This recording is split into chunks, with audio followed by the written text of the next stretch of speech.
Olha, eu avalio com... Aliás, a Fiesc avalia tanto com otimismo como com preocupação. Eu vou começar pela preocupação.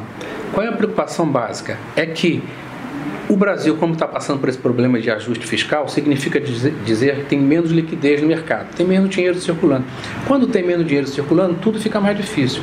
O emprego se reduz, as compras se reduzem, o lucro cai, o investimento cai, o consumo das famílias, enfim, é o caos econômico que a gente chama.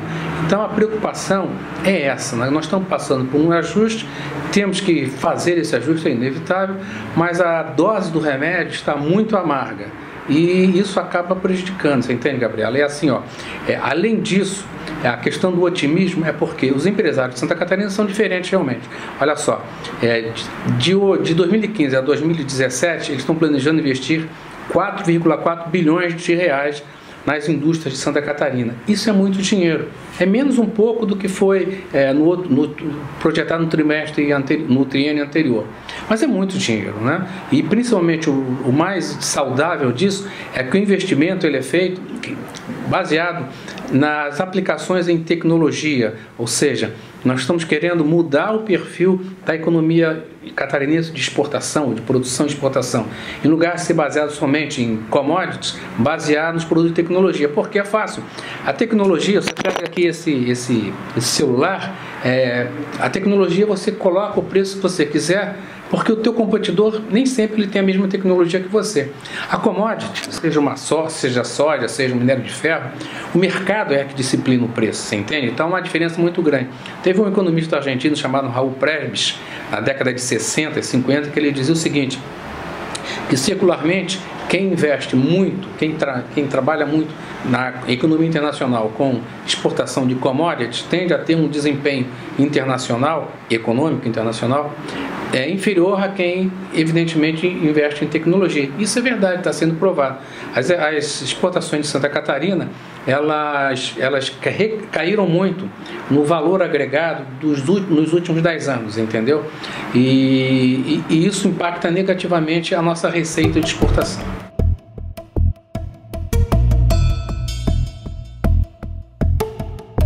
A curto prazo, o que eu estou vendo, evidentemente, não é um cenário dos mais favoráveis.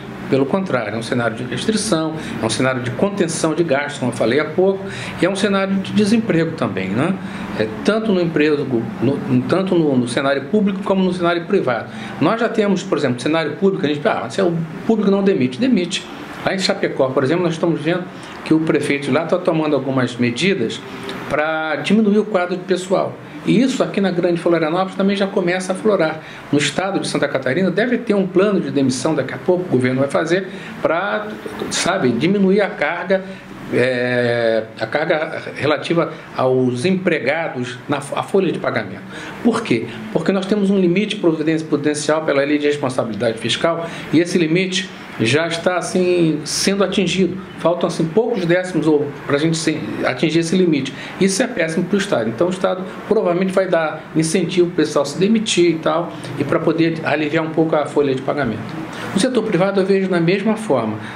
O plano de saúde, seguro de vida, esse tipo de coisa, horas extras, isso tende a cair, entendeu? Até as atividades voltarem ao normal. Aí você me pergunta, sim, quando é que volta ao normal? Volta depois do curto prazo, a partir do médio prazo, que eu entendo que a partir tomara que eu esteja enganado, mas que volte antes, mas antes do primeiro semestre do ano que vem, eu não vejo muita melhoria, vejo melhora, mas na questão de empregabilidade, eu acho que nós vamos ficar navegando ainda num período difícil.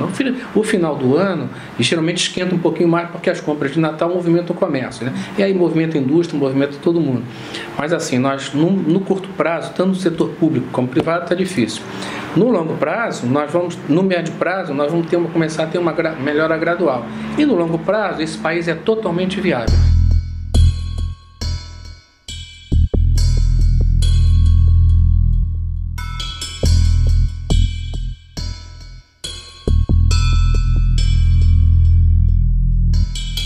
Não tem mudança disso aí. A mudança, uma coisa chama-se atitude. A atitude do trabalhador, do empregado, tem que ser, não é aquela do cidadão que chega, eu compro meu horário, daqui a pouco vai embora. Não. o profissional, o empregado, ele tem que vestir a camisa da firma, ele tem que ser um intraempreendedor. O que é isso? O intraempreendedor é quem veste a camisa da empresa como se a empresa fosse dele. Não é. Mas ele trabalha como se ele fosse o dono, ele tem que perceber que é dali que vai sair o recurso para ele poder trabalhar e ter o trabalho dele reconhecido através de um bom salário. Então, o que ele tem que fazer, se ele puder investir em qualificação, se a empresa não der, ótimo. Se não puder, nesse momento de crise, ele provavelmente não vai poder, ele tem que realmente vestir a camisa da empresa e trabalhar com comprometimento.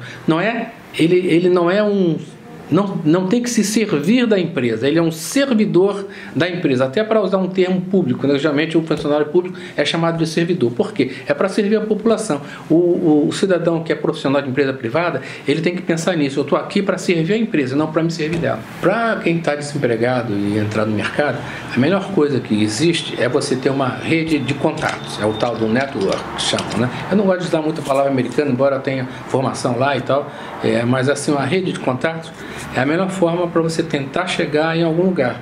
Porque mandar currículo, preencher dados pela internet e tal, é uma coisa interessante, mas milhares e milhares de pessoas estão fazendo isso. Agora, se você tem uma rede de relacionamentos forte, né, é o cidadão que estudou contigo na universidade, é quem trabalhou contigo não sei aonde, quem viu você fazer um trabalho, vai lá tomar um café com ele, vai lá visitar, conversa, entendeu? Isso é muito mais do face to face, o tete a tete, vale muito mais do que você, de repente, mandar um currículo, que é uma coisa meio fria.